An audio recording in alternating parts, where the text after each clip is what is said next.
Bonjour à vous, ce sont les chroniques d'Anacarte, avec aujourd'hui qui nous accompagne l'Anaconde d'artistes. J'ai eu envie de rendre hommage à toutes ces artistes qui m'ont accompagné en 2017 en donnant une petite partie de leurs inspirations pour créer ce jeu Anaconde d'artistes. Donc j'avais envie de tout à coup nous relier les uns les autres en tirant une carte de cette anaconde, en plus du volcan intérieur. Alors, je commence par une petite part plus personnelle, mais que j'ai envie de partager, parce que j'ai très mal dormi. Je pense que j'ai été assez cette nuit rattrapée par les angoisses de la situation, et j'ai eu besoin ce matin de me poser, d'essayer de réfléchir à ce que j'allais vous dire, plutôt que de prendre le téléphone et lancer ma chronique comme je le fais de manière spontanée, un peu délurée chaque matin.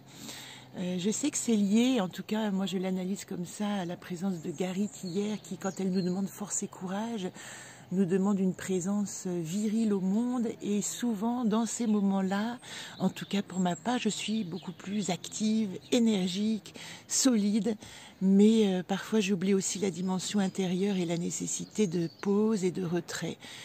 C'était une espèce d'aller-retour entre l'extérieur et l'intérieur. Et aujourd'hui, j'ai vraiment ressenti le besoin de me poser, de petit déjeuner tranquillement, écouter un bout de réflexion d'Isabelle Panovani qui m'accompagne beaucoup en ce moment, même si elle réveille en moi des agacements terribles. Je ne saurais vous conseiller d'aller écouter ces chroniques. Et étrangement, ça a beaucoup résonné avec ce que j'avais envie de dire aujourd'hui. Nous sommes dans l'arbre de comprendre aujourd'hui. C'est-à-dire que nous sommes au 10e jour dans les atouts et qualités de l'arbre de comprendre. Et en situation actuelle, nous avions Quest qui nous demandait de rester léger par rapport à la situation. Rester léger dans une situation aussi pesante. Évidemment, c'est la question, comment on fait. Alors j'ai déjà tiré la carte parce que j'avais envie de la tirer en amont et de poser ma réflexion avant de la regarder en même temps que vous. Et étonnement général, je suis tombée sur cette jolie tortue qui est Vagan, la pause. Alors être léger, ça ne veut pas dire fuir, hein, ça veut vraiment dire se concentrer à l'endroit où on est et élargir d'une certaine manière sa conscience pour qu'elle ne soit pas rattrapée par les agressions extérieures, les informations multiples et variées qui font qu'on n'arrive plus à faire le tri de ce qu'on ressent, qu'on est rattrapé par les angoisses des autres, ou voilà la difficulté à se recentrer, le fait qu'on ait beaucoup d'informations et que tout en étant confiné, on est quand même connecté à Internet et aux 1000 interprétations extérieures. Donc qu'est-ce qu'elle nous dit, Vagan? Vagan, elle dit, c'est un moment de passage, c'est une étape. 10, son chiffre numérique hein, d'association des lettres, c'est aussi le chiffre de la roue de la fortune dans le tarot, qui dit, c'est pas toujours confortable, hein, la roue de la fortune, c'est une étape, un cycle qui est en train de passer, qui fait aussi très souvent, qui dit souvent que plus jamais rien ne sera comme avant parce que nous avons enclenché un rouage dans la grande roue de la vie qui va nous faire changer de dimension.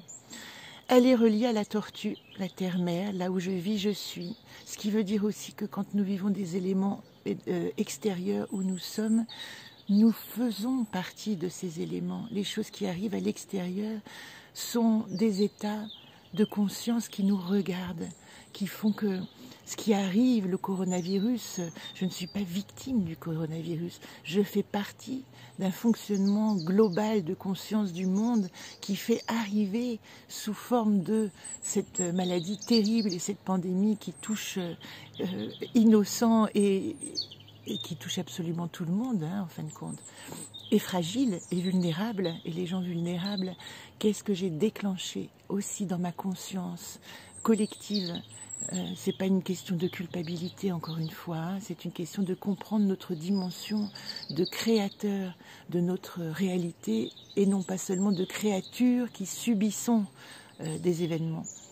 Donc, en pause, Vagan dit, je suis dans un temps nécessaire de repos. Plus que tout, cette situation nous invite à nous recentrer sur nous-mêmes. Et même quand on a des informations extérieures, à aller chercher en nous à l'intérieur, le calme, la paix et la réflexion. C'est un moment pour vous rencontrer. Garit disait hier, vous faire face. Aujourd'hui, je dois comprendre comment me rencontrer. J'ai pour ça le repos et la pause. Vagan, elle touche aux peurs d'agir, de sortir de mon cocon, d'avancer. Elle touche évidemment aux peurs d'être agi, aux peurs d'être agressée aussi, hein, comme ça se passe en ce moment. Donc elle touche aussi à une envie de se rétracter dans son cocon, peur du rejet et de l'abandon, peur de l'agression également. Et elle dit, et elle pose la vraie question aujourd'hui, ai-je le droit de m'écouter, de vivre à mon rythme? Dans ces moments où beaucoup de gens, y compris moi-même, vivent des dérangements terribles dans les confinements, que vous soyez seul ou à plusieurs, au bout de 15 jours, 3 semaines, 1 mois, 40 jours, il y a forcément des petites aiguilles qui ressortent et qui créent de la difficulté ou à cohabiter avec les autres ou à cohabiter avec soi-même. Donc voilà ce que dit Vagan aujourd'hui, voilà à quoi elle vous invite. Révision. Avant de passer une autre étape, je vérifie les niveaux, je fais le plein, je nettoie mon pare-brise et j'ajuste mon rétroviseur. Avant d'aller voir à l'extérieur et d'entendre les informations, faites une pause, respirez, entrez en vous-même. Faites le point sur votre état intérieur. Et puis mettez le contact. Pour terminer, je ne peux résister à tirer une carte de ce jeu parce que j'ai vu qu'une carte avait été publiée hier dans un collectif d'artistes. Ça m'a fait très plaisir. Donc, je vais prendre, comme je le fais, les cartes. C'est un anaconde d'artiste. Je vous mets le dos... pardon, il vaut mieux pas tourner, je le sais. Vous pourrez faire une pause pour lire d'une certaine manière, plus confortable, comment ce jeu a été créé, plutôt que je vous l'explique, ça ira plus vite. Vous avez toujours dans la première carte, dans tous les jeux, les associations, animaux totems, objets, symboles, phrases clés, numérologie, les situations que vous tirez en 4. 1, la question, c'est situation actuelle. 2, les atouts, le plus. Le point d'exclamation, c'est la mise en garde, la problématique. Et l'ampoule, c'est la solution.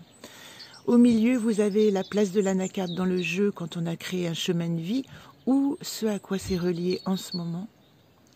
Et là, pour ce jeu d'artiste, vous avez les coordonnées de l'artiste. Et ici, au milieu, le texte que l'artiste a associé. Donc, ce jeu qui a été créé en 2017, je l'ai dans ma main gauche. Et voilà la carte du jour. Alors je fais un petit coucou à Laure Mascarello, mon amie Laure qui habite pas très loin, à vol d'oiseau, mais malheureusement à pied inaccessible en ce moment.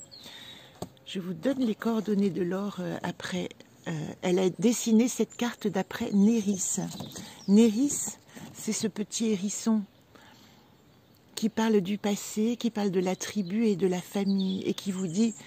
Il n'est jamais trop tard pour vivre une enfance heureuse. Voilà la phrase clé. Donc Néris, elle nous invite dans notre confinement qu'exprime Vagan, hein, la pause, l'étape, à nous relier à notre tribu. Qu'elle soit physiquement présente ou lointaine, appelez vos proches, restez dans les marques du passé qui vous ont construites et non pas dans les blessures. C'est ça qui est important aujourd'hui. D'aller voir dans votre passé, dans votre famille, ce qui vous a donné de la force. Donc voilà le texte de Laure que je vous laisserai lire tranquillement et découvrir. Et en bas, vous avez ses coordonnées si vous avez envie de voir son magnifique travail très urbain ces derniers temps que j'aime vraiment beaucoup. Elle a une technique extraordinaire. Vous avez son adresse et son site en bas. Sur ce, je vous embrasse bien tendrement. Je vous souhaite une belle journée dans votre petite carapace tortue et je salue avec vous les vôtres. Belle journée.